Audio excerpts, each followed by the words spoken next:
And welcome to another Darling Bish Hour with me, Melissa Reich, and me, Amy Phillips. Happy New Year. Happy New Year, Amy. How are you? I'm good. It's great to start the new year off with like a very amazing, like literal reality check into the Real Housewives with this incredible show, documentary that we are about to discuss. So I'm really excited to be here. Yes, Amy, I'm so excited to start out the new year with you. The Darling Bish Hour has been a huge success. Many people are very, very excited. And I'm just so happy to be with you and give the people what they want at the same time. 2 birds, 1 stone. So, Oh, man, you're not kidding. And, you know, this is great because it's like the first show back and I can sit back and let you do your magic. It's just such a treat. And I mean, this, as we just mentioned, we're going to be covering the Cult of Mary Cosby documentary that was on or is on HBO Max currently. It is 3 parts. We both obviously finished the entire thing. From what I understand, Melissa has several pages of notes. Isn't that 8 right? to be exact. 8 pages to be exact. Yes. Amy, can I tell want to you know how many much I have? How many? I have 2.5. No, listen, 2.5 is a normal amount of notes. What Yes, annoys it's me normal. about myself is like, I can't watch this stuff without literally doing like a paper. I do Right. outlines and I organize it. And it actually annoys me about myself. But Why? Never. well, it's so much work. I'm like Melissa, Right, you're like, smarter, I give not myself harder, so much honey. work. Yes, exactly. Listen, but you keep all your notes, right? I do. Yes. Okay, good. Okay. Yes. We have Because some one day, thoughts who on- I knows? have some Maybe thoughts there'll on be a that. book. Yeah. I don't Yeah. know. I think there should be. Noted. As Amy said, today we are going to cover The Cult of the Real Housewife. It is a 3-part docuseries. It aired on TLC. I was able to, hot tip for people, because I know that streaming services, there's so many and, you know, we can't pay for all of them. I was able to watch this on my Dish network on demand because TLC originally aired it. Right. If you use Dish or you use TLC, you can do that. But here's the thing. We are going to mention it all, so you don't even have to watch it because That's right. We've got it covered. we're going to tell you everything. Yeah. Right. I watched it on the local Santa Clarita drive-up movie theater. No, I'm kidding. That'd be amazing. Also, Really? I think I should start that up here. I don't even know, the title of this, and when I merge it with other titles of other things that we've seen that are documentaries involving Real Housewives, I can't keep up with these titles. I just think it's called The Cult of Mary Cosby, which is how I introduced it. Apparently, it's called something else, which you did. So, I'm just along for the ride. It's the content, not the titles for me. But before we get started, I just want to, I want to ask you something, Melissa, because God was speaking to me and I believe God is telling me to that you are supposed to give me a Range Rover, or is God telling you to give me a Range Rover? Because I feel like I'm supposed to be getting a Range Rover and like a Judith Lieber purse. It's so weird. Are you getting that? Are you getting that? Is that? The signals must be crossed because I'm not getting that, Amy. Okay, I'm going to call a couple other people. Yeah, you might want to just tap into a direct line to God like Mary Cosby, apparently, because she might have the answer for you on that one. Mm-hmm. My God. Why? Oh my God, literally. Wow. Literally. Okay, Melissa, let's crack open this can of really sad and messed up worms that is really the Faith Temple Pentecostal Church in Salt Lake City. And Amy, when I first started this podcast, season 1, episode 3 or 5, I can't remember exactly what it was, I covered a lot of what was covered in this documentary. Okay, so this docuseries about Mary Cosby, Hetzler? What is his name from Up and Up with Adam? Up and Adam, yes. Up and away. Up and he was in the animated film Up. Yeah. Oh my God. Yeah, Melissa. I actually thought, I was like, this entire docuseries is like him. I'm like, okay, well, that's kind of amazing. But yeah, I remember when he did the interview with Mary's mom, which was wild at the time. And stepdad. And so I originally, my original stance on Mary Cosby was I felt that the church was a cult. I felt that it was being used to manipulate, control, shame, like all that whole thing.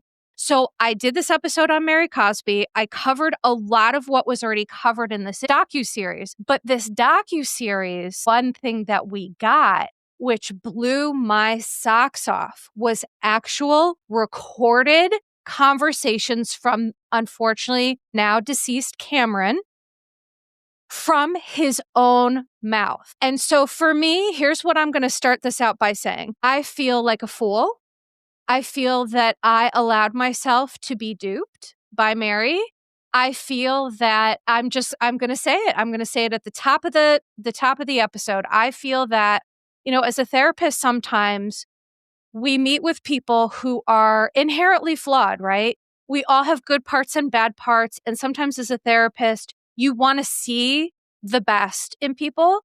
You want to empathize with those really dark parts because that is our job to do. And with Mary, I think I wanted to believe so badly that she had changed that I allowed her to distract me like she's distracted everyone else. Bravo. Like a true magician does with Truly. distraction. Yes. Yeah. She did sleight of hand. And here's why I'm acknowledging this. I don't get fooled often. I really don't. But this did fool me. But Wow, guess what? that's a tremendous thing to say. But guess Yep. what? What? I'm no longer fooled. I am no longer and I feel the fooled. same way. I'm with you, and I think a lot of people are absolutely.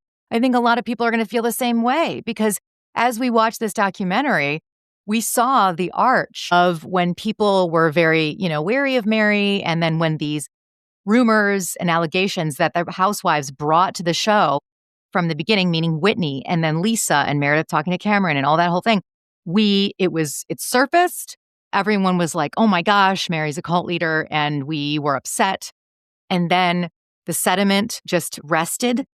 And then she went away. She didn't come to the reunion. And then the next thing you know, she's coming back in and coming back in. And now here she is.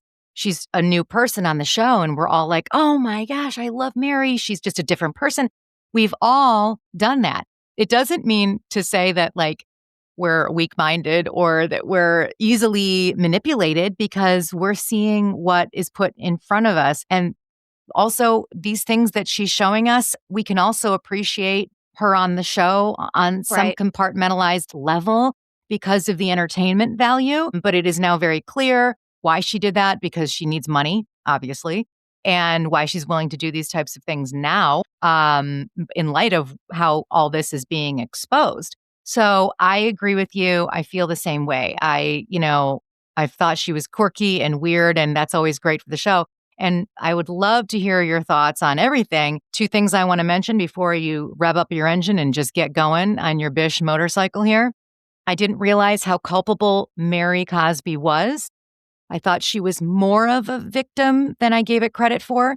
However, yes. I will put a footnote there and say that is it.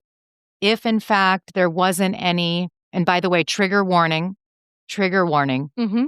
There wasn't any essay with Robert Jr. as she was growing up, because if that was the case, then I would change my mind that she wasn't as culpable, that she was absolutely a victim. And then now this is a matter of her not being able to get out of the cycle. So that's my side note. And then furthermore, Mama is way more culpable than I think anyone is willing to acknowledge, including the Enochs, everyone who was under Mama, who is just touts her as this incredible preacher, and she wouldn't want this and she wouldn't want this. Well, guess who brought Robert into everyone's lives? Mama. And when she knew that something had happened, which we'll talk about, Robert Sr. essentially weaseled his way in, manipulated his way in, and he started this kind of, I forget what they called it, but it was like a corporal punishment for children, essentially, which most cults will have some component of that.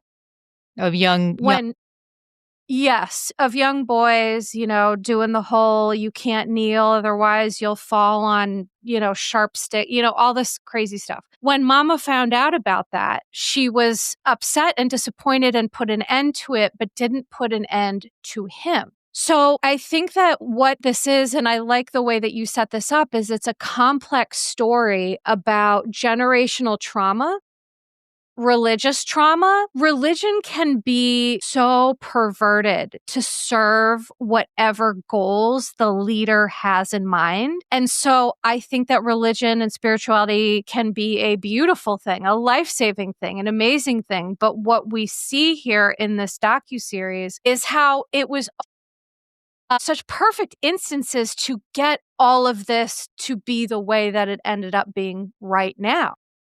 Unbelievable. Almost like, a legit template as to how things can go wrong. I mean, it's just amazing how it all turned. And also very interesting to hear the origin story of Mary Cosby's grandmother going from Indianapolis and hitchhiking her way across and taking buses to Salt Lake City, and how that was unhinged, incredibly unhinged. Some would say otherwise. And, great people do very unique and reckless, wild things. And that is absolutely one of them. She clearly built up an entire church in I would say, in almost an incredibly non-Black area at all. Then created businesses to serve her Black community, and it had not done that before. So she really built something spectacular. However, there's another side to that, which is it can be twisted into what it became.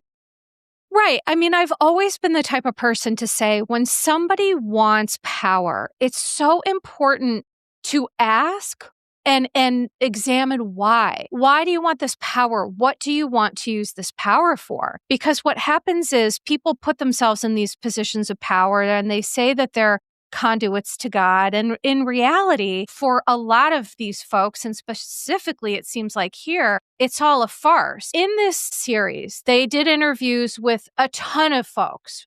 Former members, Mary Cosby's sister, her cousins. But the most important, there were two people. One was cult expert Dr. Stephen Hassan, who is really huge in this game. I really like him a lot.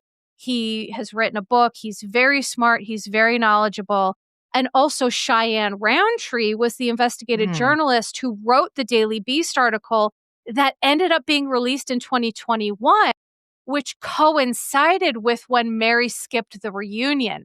You know how I felt this docuseries was? It was like, you ever see The Usual Suspects? The whole Kaiser Sose thing where you watch the movie and these pieces are coming together, and then at the end, it all comes together and you realize the Kaiser Sose of it all. And I really felt like when I finished watching this documentary, I was like that meme of the lady with the symbols. And it was like, oh my gosh, this has all come together for me in terms of timeline, receipts, proof, and things like that. Right? Right. Yeah. And how the Housewives did bring it up. You realize that they were trying to expose this at really the request of, I think, Cameron trying to bring it. I know we'll get there, but I don't really understand how he was claiming to have put her on The Real Housewives. I don't understand that. Okay, I have an understanding. Because, he wanted to do it to expose her, which I think is amazing. Right. So here's the situation with Cameron, because what we saw was it season 1 or season 2 where Cameron had a connection to Lisa Barlow. And on the docuseries, the Enoch family, so the interviews were largely with the Enoch family. So Michael, Ernest, Rosalind, Denise Jefferson, who's Mary's sister, Cameron Williams is the gentleman that we're talking about. By the way, it was so fascinating to see how you remember how gung-ho Lisa and Whitney were about exposing Mary. And now all of a sudden, everyone, including myself, had the brain of a goldfish and just completely were distracted. And you're like, oh yeah, what happened? And how do they continue filming like that? They just have to play the game. It seems like they're playing the long game here, which I understand. Right. So the allegation when Cameron came on camera, and, I want to be very mindful and respectful of how I speak about him because he unfortunately did die due to surgery complications from a brain tumor. And I just want to say, I believe survivors, victims, people who tell their stories. And the one thing I can say as a therapist, being an empathetic witness to a lot of pain, the one thing that was most convincing to me when I watched this documentary is the pain on these people's faces. This wasn't a gotcha moment. This wasn't, I'm trying to get famous. This wasn't, I'm trying to ruin Mary's life. This is my story. She almost destroyed our lives. Now there is a happy ending with the rest of these folks, which I'm really, really happy to hear. But you can see the pain, the grief, the loss, the division, the manipulation, the power control. You can see it all on their faces. And so that's who I believe. I believe them. I do too. So Cameron, on this docuseries, there is actual recorded audio that was recorded with Mary's husband, Dan Cosby. And then his wife, right? His wife, Kim. He was interviewed too. Yeah. I mean, she was interviewed as well. Yeah. Yes. So initially, what we heard from Cameron's own mouth, and Dan confirmed this, is that Cameron came to Salt Lake City and he was looking for this church, and he had saved 3 years of tithings because he was a very religious person. He was looking for a new church. And so he saved and he saved and he saved. And here he finds Mama Cosby's church, right? Mary Cosby. Why do I think that's really important? Is because I think that Mary saw that he saw him as a cash cow, in other words. And so I think that's really significant, number one.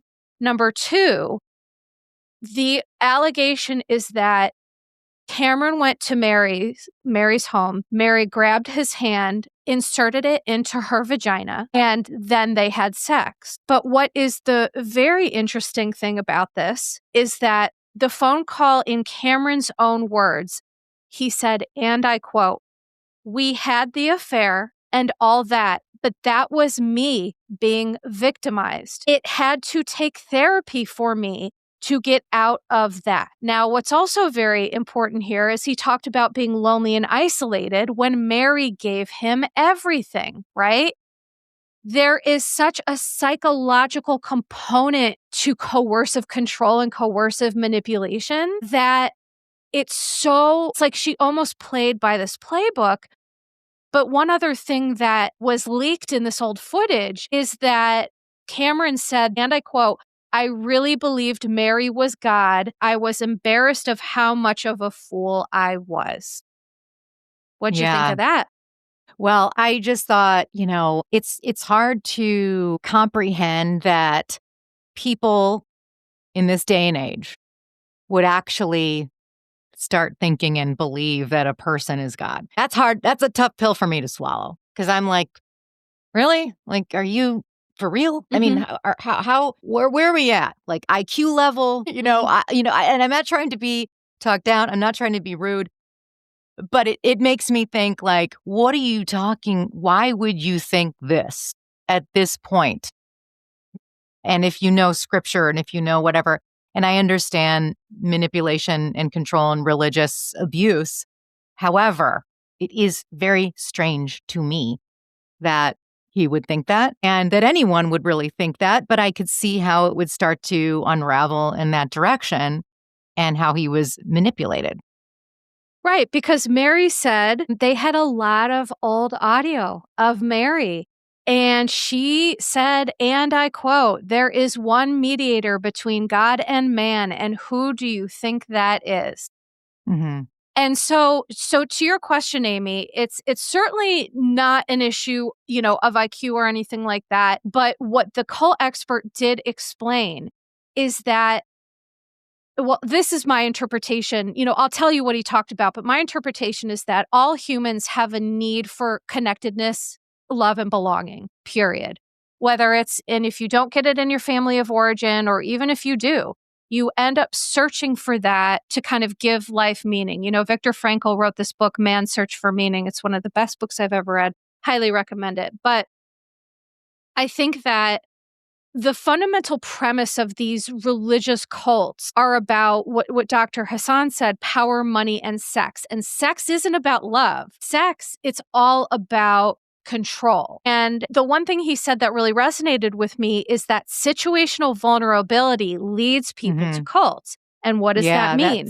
That stuck out to me too. Yeah. Yep. Moving, loss, breakup, your family not accepting you, all of these things, it leads to being vulnerable to these groups who will then use tactics like love bombing, which is super common. And Kim, Mary Cosby's cousin Dan, his wife Kim, talked about, extensively, the love bombing that started to happen as soon as they could see that she was taking one foot out the door, right? Because the other thing that I believe to be true about Robert Sr. is that, and I'm going to be mindful of how I say this, but Mary and Robert have predatory behaviors. And people who have predatory behaviors are better at sussing out people's weaknesses than people are at keeping themselves safe. It's pathological. And that's why I feel fooled and I feel foolish because, being raised by a sociopath, I was taught the greatest lessons about sociopathy and manipulation and things like that. And I feel I allowed Mary's story with her son and the addiction piece of it to pull at my heartstrings. Yeah. But in reality, what I'm talking about here, this isn't something that's going to be changed, if I'm being honest. The psychology of what we're talking about with Mary, the psychology of how she grew up and how cold and callous she was, and everyone in this documentary, they had all the same things to say about her, right? Mean girl, callous, she was a bully, she got into trouble, she didn't listen, she was willful.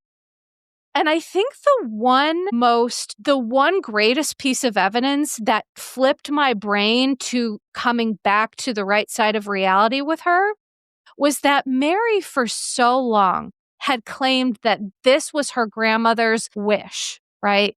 To marry Robert Sr. and take over the church. But that is absolutely not the case. And I will tell you why. At the time that Mama Cosby passed away suddenly and unexpectedly at the age of 65, Mary was disfellowed. Now, what does disfellowed mean? That was probably the most shocking part of this entire documentary for me. That's agree. Not what I expected, not at all. And that was like the absolute smoking gun. I feel the same way because it's like you can't, the problem with people who have died is they can't tell their story. They can't tell their tale. But this is as close to telling the tale as I think Mama Cosby could have gotten. Because if she really wanted Mary to take over, she would not have disfellowed, or what was it called? Disfellowship? Yeah, disfellowship. Which was essentially disfellowship is kind of like you're not necessarily excommunicated. You can attend services, but you're kind of on like a timeout because your behaviors aren't matching with the spiritual goals, right? Like there's a lack of alignment, which to be honest, I'm like, okay, I think that sometimes when you go off the path, you need a little bit of feedback, maybe some consequences. I guess I could understand that.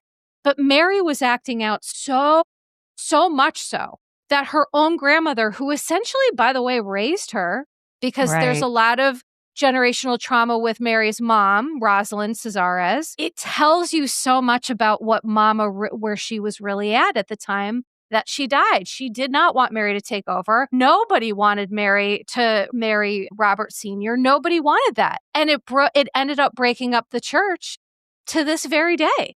Yeah. Now, they keep referring to the will. I mean, they lightly referred to the will. I remember hearing that on the Real Housewives of Salt Lake City, that in her will, she wanted Robert to marry one of the daughters. And that was like in her will. Show us the will. Show us where these wishes were. It doesn't exist.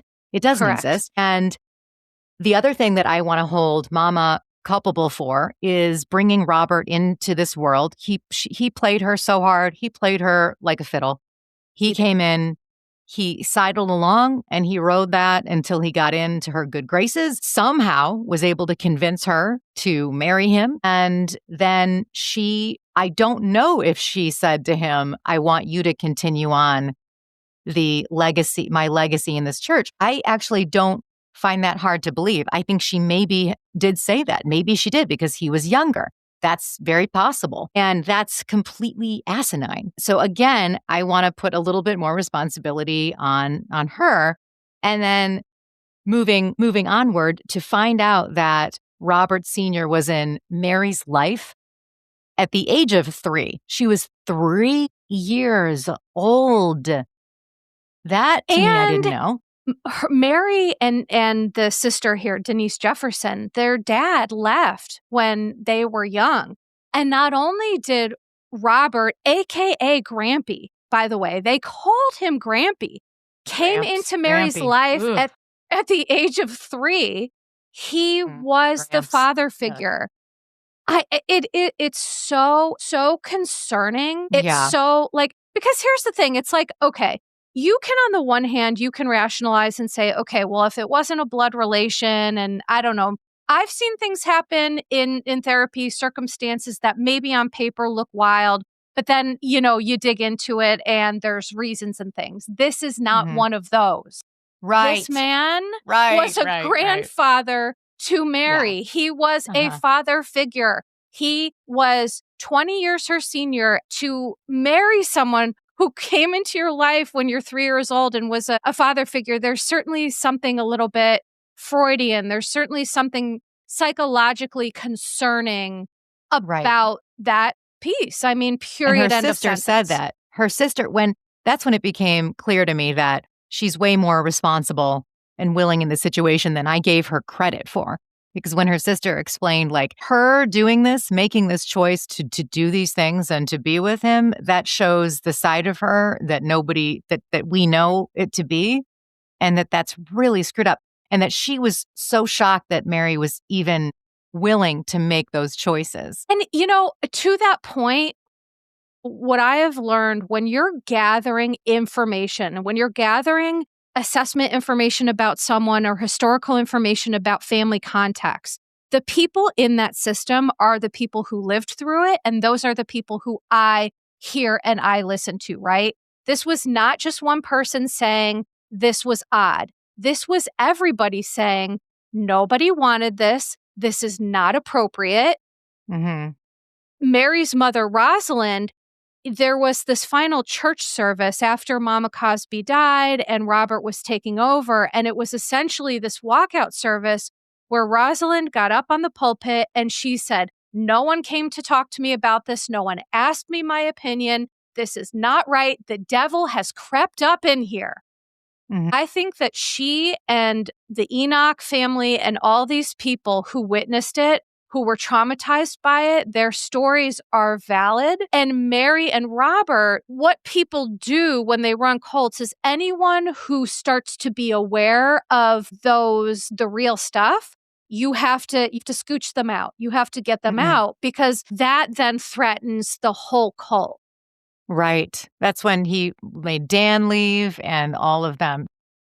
The way he made Dan leave too, it was like so ridiculous. Weird. He would just like put his hand on people's head and be like, you see that? That was God leaving you. Now you're out. And it's like, right. What? He shoved him. Yeah. It's so weird.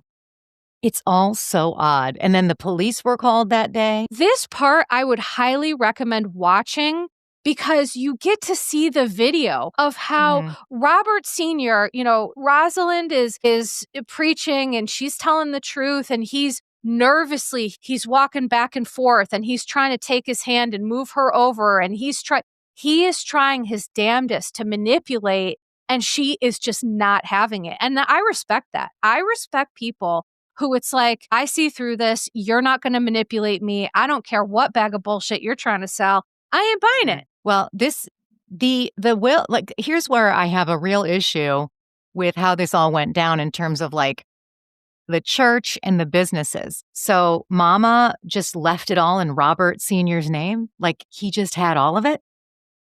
Well, do you know why I think that was? Because she died suddenly and unexpectedly at a pretty young age. I mean, 65, that's young to pass. Yes. So you don't think that she had, but she had a will, according to them, which is what she said. She wanted Robert to marry one of the daughters, right?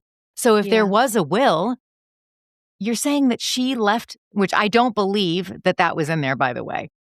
But if there was a will, then she willingly left everything to him? That's fucked up.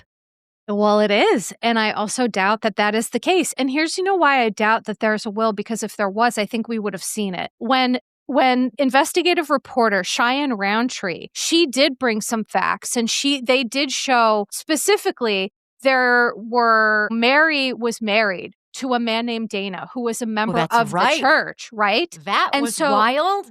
That was wild, but Cheyenne Roundtree had receipts of when did Mary file for divorce from Dana, and then when did she file for her marriage certificate with Robert? And guess what? Spoiler alert, 19 days apart. Mary tried to say before that Robert had nothing to do with this, that this is what her grandmother wanted, blah, blah, blah.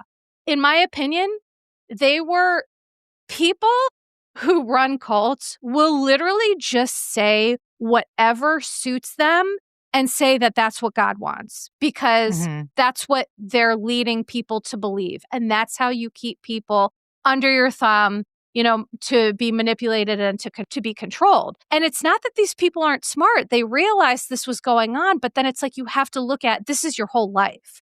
So if this is your world, this is your family, this is what you do every Sunday. And keep in mind, there's a huge financial component to this, because when you are financially abused and you are forced to put in money, there is psychology that says if you put money into something, you are less likely to abruptly leave whatever that thing is, because you are psychologically invested in this thing. But going back to the will, is that if there were receipts about that, I think we should have seen them. We would have seen them. And maybe she didn't have a will. Maybe she didn't. Yeah, it's very possible. The idea that, the fact that Mary was married is so weird to me, because when you find out she was disfellowshipped, and she was just, the picture that was painted to me was this. She's this gal about town, she's being a little rebellious. It's not lining up with the church. And then to find out this whole time, at whatever point she got married, she was married.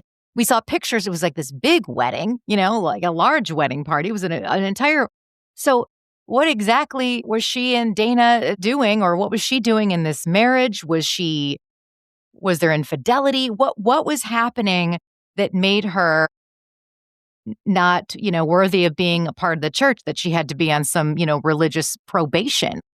Because if he was such a great member, meaning Dana, what was happening? And then they made him leave in order to get the divorce. They basically said, you're getting in the way of God's mission or God's vision of marrying Robert. That was so weird.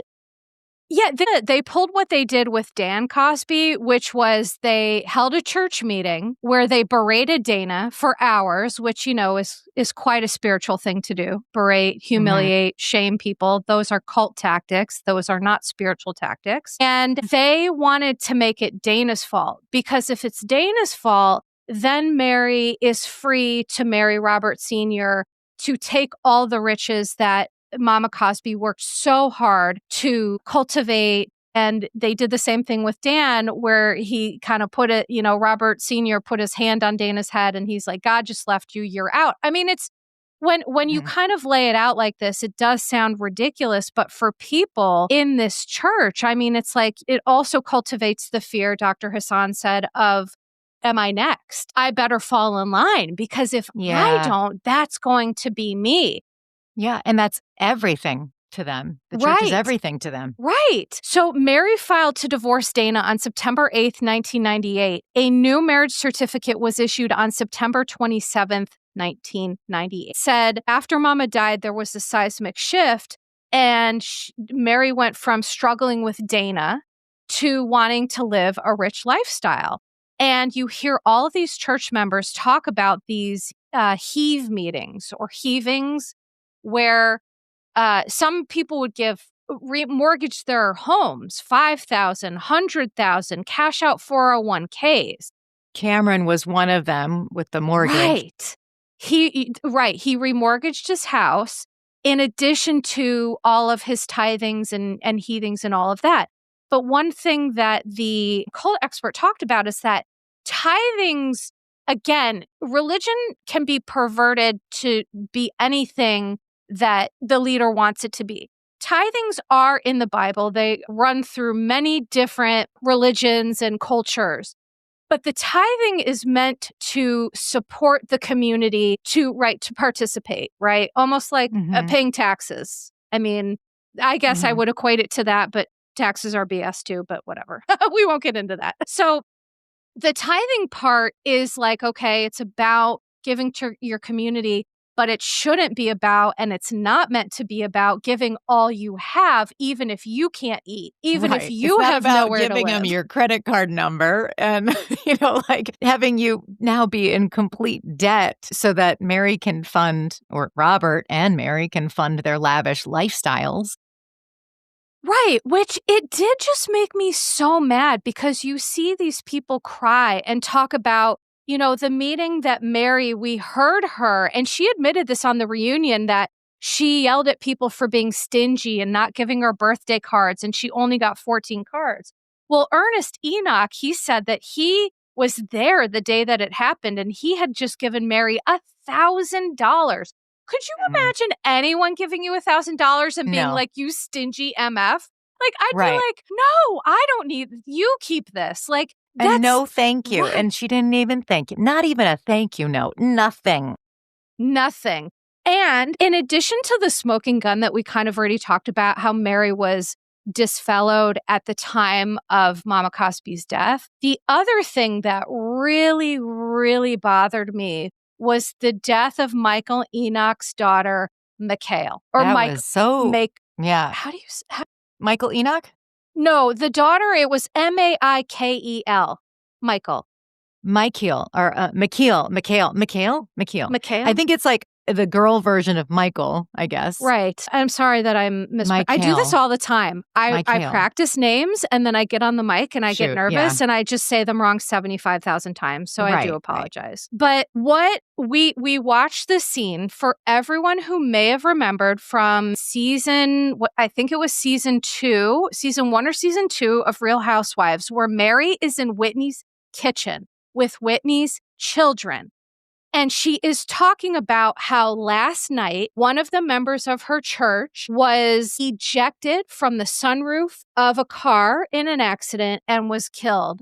And she smiled and she said, wear your seatbelt. And when I realized that this beautiful girl who died, Michael Enoch's daughter, Michael, she had 2 young children.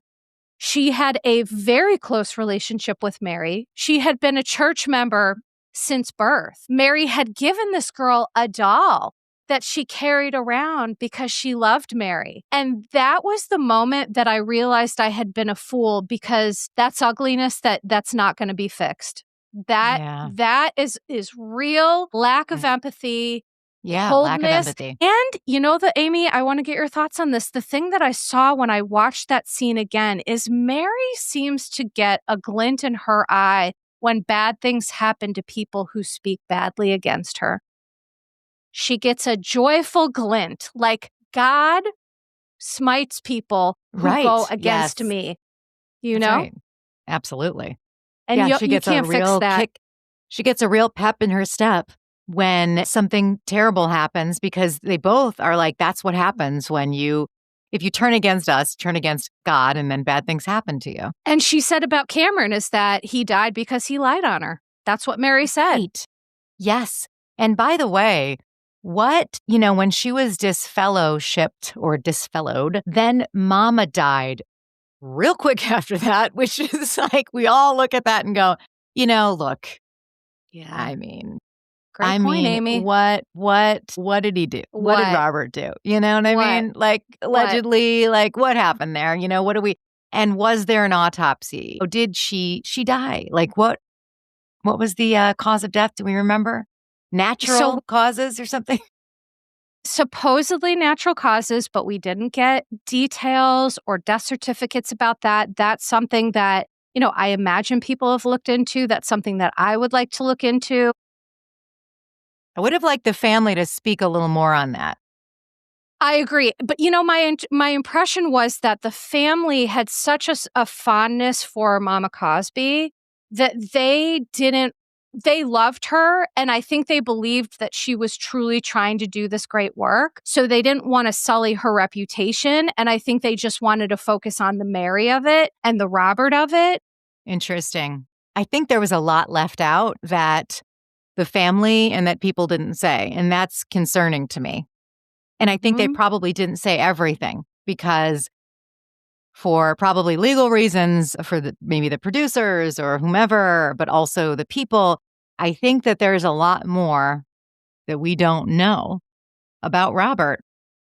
And let's go into Robert a little bit because there are a lot of allegations of sexual harassment, sexually inappropriate behavior between Robert and, I don't know, all the female congregants of his church, including Mary's cousin's wife. So what was Someone happening? likes Vegas. Yeah, he wanted her to go to Vegas with him.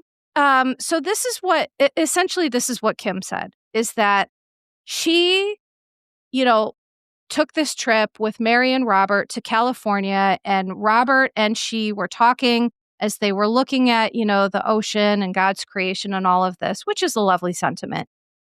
But Mary got really jealous, saying that, well, you want my life. You want my husband. And Kim is like, what's that now? And then all of a sudden, Robert is blowing up Kim's phone. And there's a woman who was featured in this docuseries as well. Her name is Sherelle from Sherelle's World. She's a YouTuber.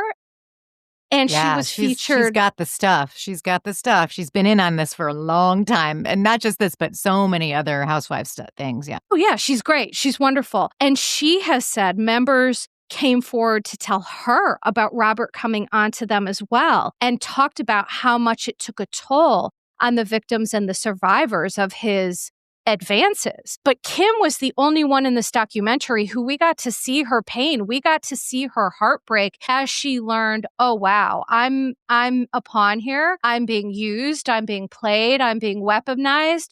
They are trying to break apart me and Dan and our children and our family, because then she's easier to manipulate. I mean, it was so mind-blowing. Yeah. The isolation tactic was interesting when you found out that they would only have Kim over and split them up. And, when you look at this as a whole, obviously we've all seen tons of cult documentaries. So it was not as, I'm not trying to downplay it by any means. However, it was not as extreme as so many of the other cult documentaries that we've seen.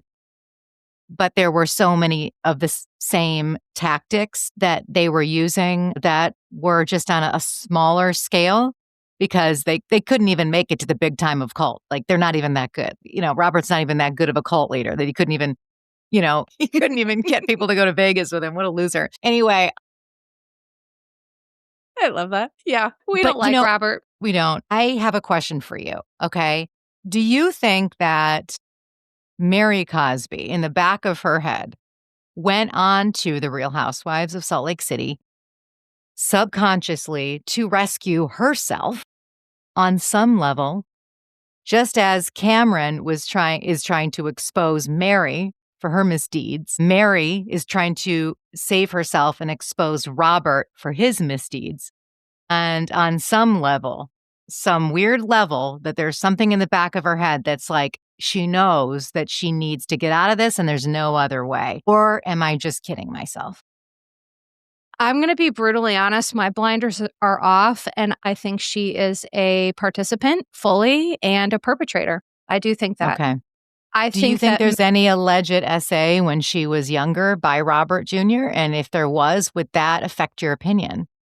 It would affect my opinion because, of course, I don't care who you are or what you do. Essay is never something I'm going to take lightly or ignore. So, sure, could that impact it? Yes. Do I believe that is part of it? That part I just can't speak to. It's not my story. It's not my life. I couldn't even make a guesstimate. But what I can say is that based on how people described her as a teenager in her formative years as she grew, she kind of had this type of bad boys with money and wanting to be taken care of and wanting to live a fun, fast lifestyle. I believe that Mary, has a fundamental need for attention. It's all about me, me, me, me, me. I think there's a lot of narcissism, a lot of attention seeking, which a lot of these members have said. She was always trying to steal attention from people. And sometimes the way that kids get attention, it's not through good behavior, it's through bad behavior. So could that have been part of a greater systemic issue? Sure, it could have. But what I do know for certain is that trauma isn't our fault, but it is our responsibility to fix it. And so whatever happened when she was young, she now has some choices to make. Well, she had choices to make before, but in my estimation, after this docuseries, continuing with Bravo, I think we all have some choices to make with Mary. Are we going to continue to ignore this? Are we going to continue to support someone who is actively leading a church who, by the way, nobody thinks that there were renovations? No one thinks that. Nothing was renovated. What happened was, when all of this stuff came to light, when Miss Roundtree did her investigative journal article, Mary skipped the reunion. She was allowed to take a 2-year hiatus. She came back, and Adam said in his own words, "We didn't see the contract, but guess what Mary won't do now? Robert Cosby is not on the show. She won't talk about Robert Sr. He's not featured. She won't talk about her church. She's talking about nothing." So Mary has been set up for blind loyalty and success once again by the network. Okay. So here's what I want to say about that. This may seem, and this isn't even being devil's advocate. This is where I actually think that this is potentially a good thing. Whether Bravo is intending to do this or not, I'm going to look at it as they're falling into accidentally exposing Mary Cosby and exposing Robert Sr., and that they know that this train is coming to an end and it will explode and has been exploding. And so why wouldn't they let us see it? Why wouldn't they allow, in a way, an exposition piece of her life and this cult breaking down? I mean, that's essentially what's happening. And it wouldn't have happened like this had she not been on The Real Housewives. And so that's why I think Bravo probably, in this case, for me, it's not supporting the abuse. It's, in a way, taking down the abuse because of they're allowing these things to be seen. Whether she talks about it or not, we're already there. Because she's on the map and because we're seeing this and the contradiction and the money and the recordings and now all these pieces. Now Robert's gone, I mean, he's not going to be able to do what he has been doing on account of the fact that she got on The Real Housewives, and that's that. He even said he didn't want her to be on there. And she's like, "Oh, no, you didn't. No, you didn't." Well, obviously she's lying. Yeah. So am I going to be able to continue watching this? And I absolutely wrestle with that, Melissa, until I came to that conclusion. And that is that, yes, I will, because we're on to them and people we're holding them accountable. Right.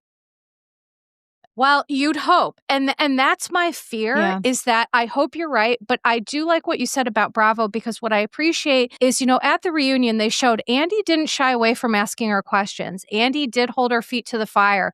People did hold her feet to the fire. But here's what happened. Jen Shaw said, "Hold my beer." She said, "Hold my beer, and I'm going to defraud every elderly person this side of the Mississippi." And, and then we just forgot. I'm serious. Like, that is literally what happened. It is. She was the distraction. Yes. She was the sleight of hand distraction that allowed Mary to poof into the background and then to just come back in like a glorious, like a phoenix rising from the ashes. But she's not that. Like, when you see and hear, the hoarding of her luxury goods. And, the other thing that we hadn't mentioned here that came at the end of the documentary was that there was a woman who she was 81 years old. She was working for, Susan Tunson, Pat Tunson, and Don Stevenson. Don Stevenson gave heavily to the church despite the fact that he was a bus driver. I don't know how he did it, but he did. Susan tried to stop it and was punished, and they kicked her out of the church because she tried to get him to stop donating money, right? Mm-hmm. So then Pat Tunson, sister of Susan, she worked in Marriott Roberts' home while being abused. And how do we know this? Is because Susan was told by Pat how they didn't pay. So when Pat, you see these people waiting on Mary and Robert, like, hey, can you get Mary a tray or whatever? These people are from the church and they were not compensated in any way. Further, Rosalind Enoch said that she was made to be a personal assistant, do all these other things for 5+ years. She was never paid, not one time. And what I find and she called it a slave plantation. Mm-hmm. Rosalind did. That's what she said.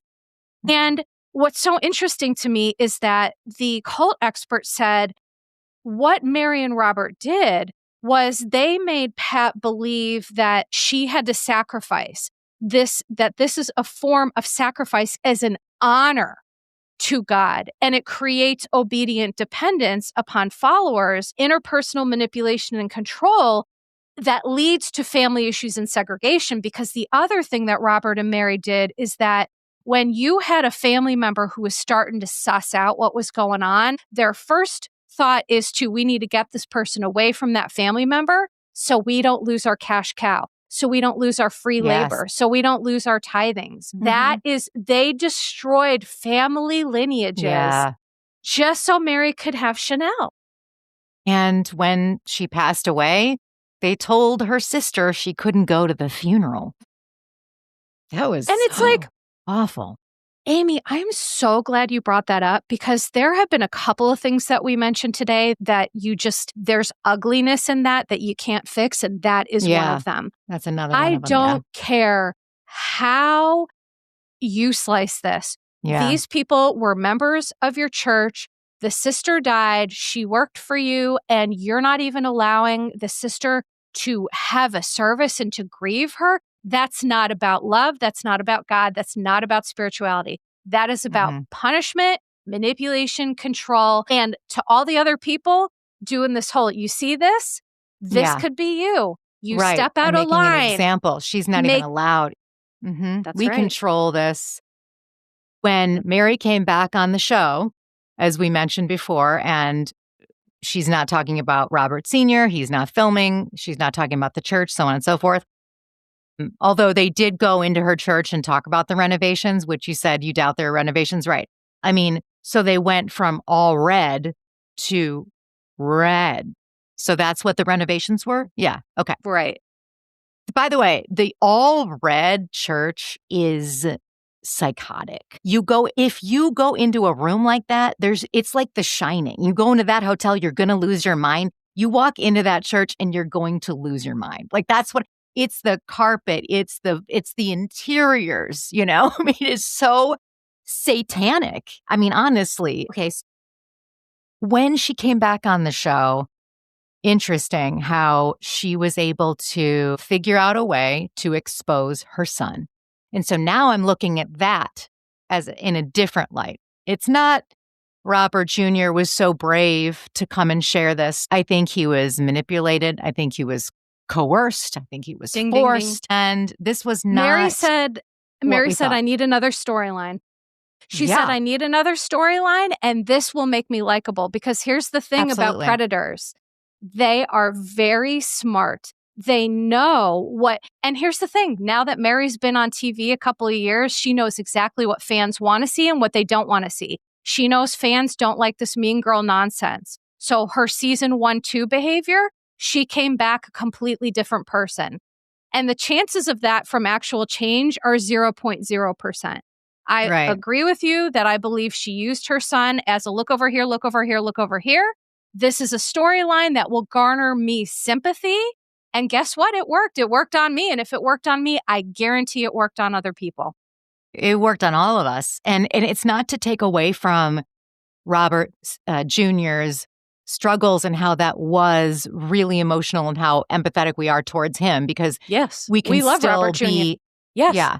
And I can't imagine what he's gone through. And then to be in this situation, no wonder, it's like I have a lot of questions for him, what he So actually do I. knows. Yeah. Yeah, because, So, Amy, the thing I want to say quick, though, is that now I reframe his addiction to me as a whole new, I feel like this addiction is more a symptom of living in this household yeah, with Robert Sr. and Mary and the things that they're doing and the ugliness that happens behind closed doors.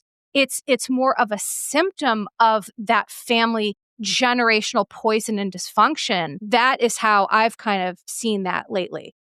and now I'm not quite sure how old he was when Mary went on The Real Housewives, but, clearly he was coming of age, maybe 17 or 18, maybe 16. I'm not sure. But for then her to come on this show and for the rest of the world to understand the dynamics of their marriage and then who Robert Jr. is, that he is essentially, the product of somewhat of, as you say, like an incestual situation. And how does that make him feel? Now, the world knows this. And Right. what does that do to him? He said, I'm a stain. And so Bingo. he's got this burden to bear. Now the rest of the world is now giving their opinion on it, saying, that's screwed up, man. And Yeah. he's, what is he supposed to do with all of this information? She left him for dead. She put him out there and just threw him to the wolves. And again, another example of a non-empathetic person. Right. Even though she did seem to struggle with it, I'm sure she does care about him. I'm not going to say she doesn't. Clearly, we see that on some level. But I know that you're not here to diagnose. I'm not here to diagnose. But I am very curious to know what her psychological breakdown would be because Right. I'm no expert, but I'm seeing some bipolar isms. I'm not quite sure. But Melissa, could you speak on that? Yes. So I don't see the bipolar isms kind of that you mentioned. What I see is someone who is a master manipulator, a master chameleon, a master of being able to get what she wants at any cost. I think your point about Robert Jr. was so salient when you say that he feels like a stain. It's because he was set up for failure by his own parents and then put So on sad. TV. And so much of it was out of his control. How might you feel, right? If that happened to you? But back to Mary's kind of psychological profile, I see a lot of narcissistic traits and tendencies where it's her over everyone else. It's her over her own mother, her sister, her Mm. family, her, the church. I think that Mary, my honest to goodness take on this is that Mary has a really significant histrionic need for attention, for love, for support, for unchecked positive regard. And she took that and will hurt anybody who she needs to hurt or run anybody over that is in her way because she will not stop until she's happy and gets what she wants. But the irony of people like this and people who think like this and people who work psychologically like this is they're never happy because it's never enough. Because the fact of it is that you can have 75 Chanel handbags. It's not going to fill that hole in your soul.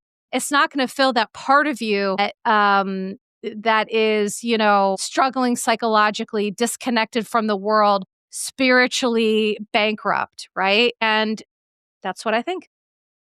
Wow. Which makes so much sense. I mean, when you look at it, it makes so much sense.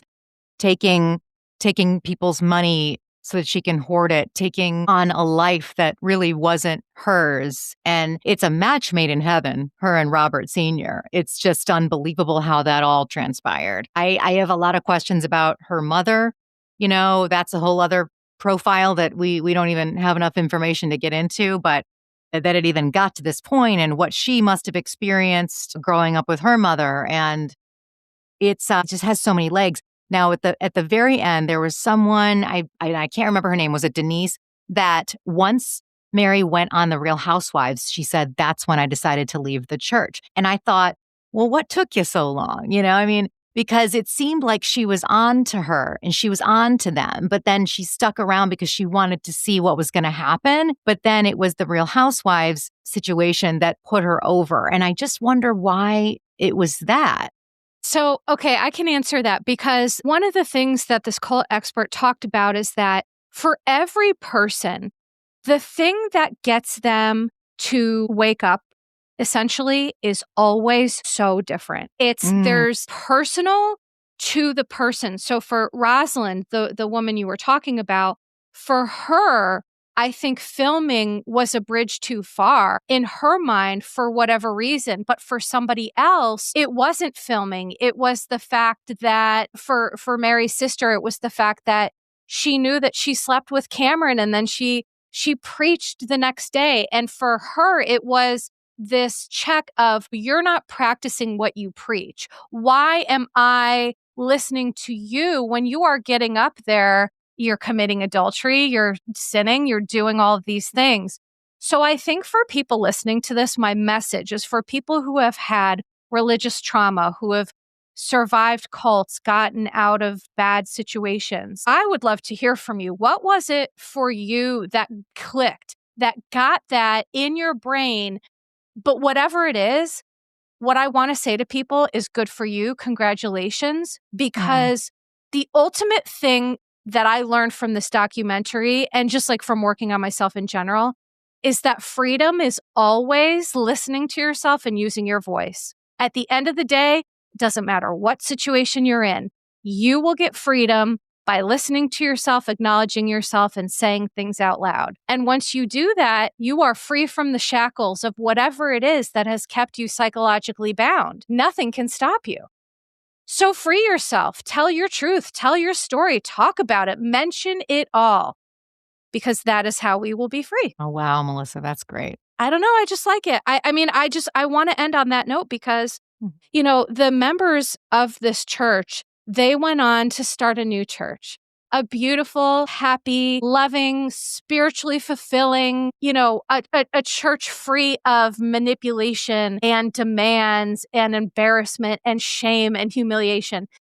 Everything that I'm talking about, people who love you and who support you aren't going to put you through that. Love isn't shame and humiliation and coercive control. Love is, I love you no matter what you do. And maybe we talk about it and maybe there's consequences, but there's nothing that can happen in a loving spiritual setting that should be anything like this that we're looking at. And I'm glad that at the end of the day, all of these members found their happy, they got back together, they found each other.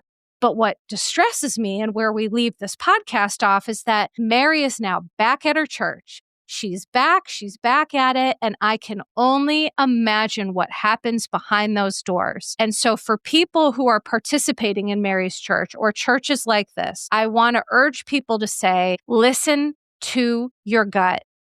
Listen to people who you trust, who you know aren't lying to you. If you can't trust your brain, if your brain is hijacked, listen to read Dr. Hassan's book, do anything. Just get yourself to a space that serves you better because no human being deserves this. No one does. For everybody, she's going to say something where she's not going to mention it all. She'll just say, let's just say that it wasn't right. And she'll blame it all on him for what happened at the church.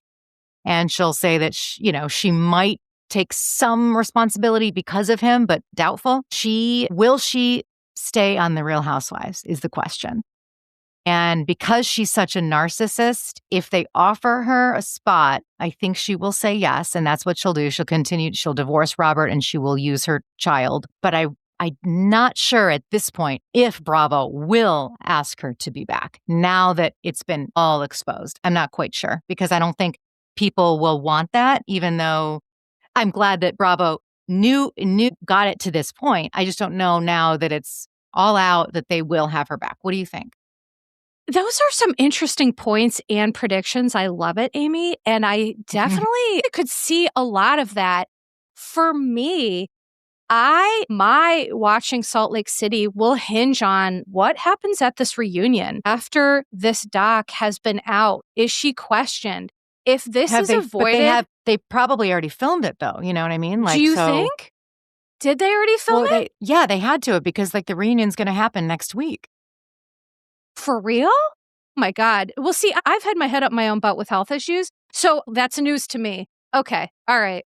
Well, that's a shame. Okay. Yeah. Well, then however, the announcement that this documentary was coming out was probably within the window of before when the reunion filmed. So they probably will ask her that. Well, okay. So for me, kind of taking back the things that I just said, because I'm clearly confused in chronic illness land, is that I want to see what people do with this.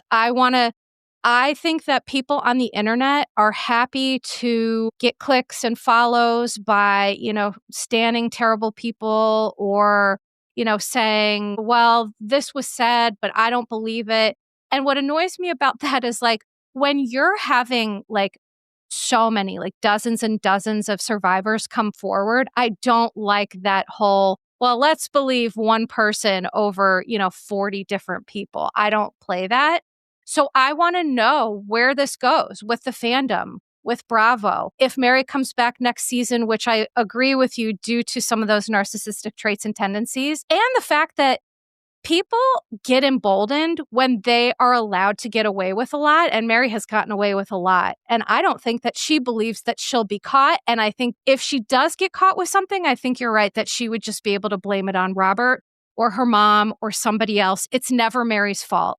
It's never her fault. It's never her responsibility. And that is not going to change, I don't think. So I will be very interested to see where this goes. For me, there's a little bit of a taint now with Salt Lake City, to be honest. I don't know how you feel about that. Yeah. Oh my God. Absolutely. It would be like, if she comes back and they film, every single episode and every single scene will have to be about Mary until we hit this, hit the nail on the head until she's gone, forever gone. I think you cannot get around something this big. It's different from the Erica Jane thing because she could hide behind the idea that it wasn't her, it was Tom, and she pleaded ignorance. So that's why that could be skirted around. But in Salt Lake City, since it's already been brought up, it's only can only be brought up again. I don't know how they can go like on a girls with her, with this documentary. I find it really hard to believe unless Bravo says, Mary, this documentary, this is exactly what they'll say to her, by the way. I guarantee it. This documentary is damning. You have some choices to make. You could speak on your own behalf and you have a platform to do it, or you can let this documentary tell your story. But you have the opportunity to change this. So what are you going to do? You think they'll do that? You think Bravo will? If they do, that's how they'll put it. But I actually don't know because I think that this is so unsavory, what we've now seen. I actually am thinking that they might not have her back at all. I don't know. I'm actually not sure. Well, right. And I don't expect you to know, of course, but it is just so interesting to pontificate about where do we go from here? Because I think the long and the short of it is that whatever happens, I think what we're saying is that there needs to be some accountability. There needs to be some consequences. People can't just say, oh, Mary, she's so funny. Oh, Mary, she's so this. It's like, no, she's hurting people. She's actively wounding people. And this isn't cute. This isn't funny. And this goes so much deeper than we could have imagined. So, are there any legal results? Like there have been no lawsuits. I haven't seen any lawsuits. And that's probably because everyone gave of their own free will. So they can't.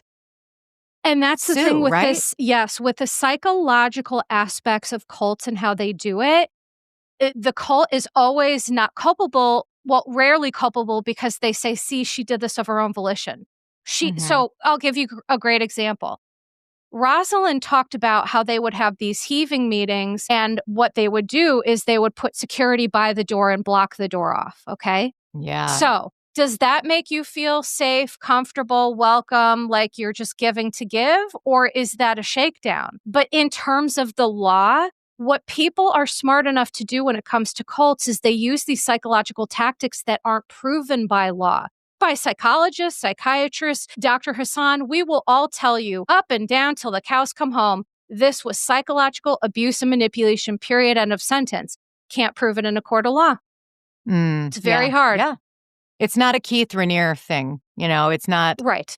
There were all kinds of legal issues that you could get him on. But this, it doesn't seem like you can.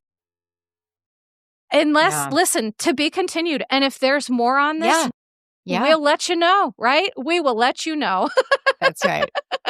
Well, we'll cover Melissa, it again. I always love and appreciate so much of what you have to say about everything. It's amazing.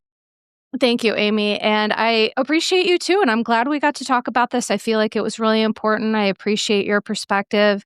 Such salient points. So, for now, we could talk about this forever. And listen, maybe we'll do a part 2. I don't know. I'm ruminating on this. This is I'm just so angry about it. But for today, we'll wrap it up. And Happy New Year, Right. Happy New Year, y'all. Same shit, different year. No, just kidding. But Amy, please let everybody know where the Darling Bish is and everyone can find you. You're going to find me right here, wherever you get your podcasts. Okay. That's it. Drama Darling. And then if you want some more, you go to patreon.com/Drama Darling. Instagram, Meet Amy Phillips. How about you? Yeah, you're going to go to Patreon, You're a Bish Therapist. You can find this podcast anywhere you listen to podcasts. You can find it on YouTube, on Spotify. I am everywhere, honey. Even though I look like a hot mess today, I couldn't care less. The one thing I've gotten really... No, you do not. Are you kidding me right now? Stop. Now, I won't hear that. Sweet. Not in 2026. Absolutely not.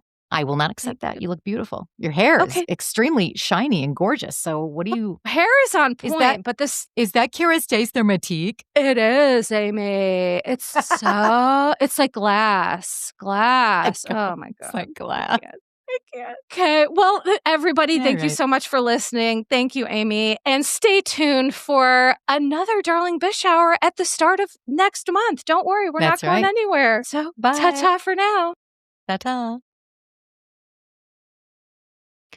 Disclaimer. Posts are not intended to diagnose, treat, or provide medical advice. Your Bish Therapist is for entertainment and informational purposes only. The podcast, my opinions, and posts are my own and not associated with past or present employers, any organizations, Bravo TV, Greyheart Productions, or any other television network. The information in YBT podcast and on its social media is provided for general informational purposes only and is not intended to diagnose or treat. Please do not act or refrain from acting based on anything you read, see, or hear on YBT podcast or associated social media. Communicating with YBT via email and or social media does not form a therapeutic alliance. Melissa, operator of YBT, is unable to provide any therapeutic advice, treatment, or feedback.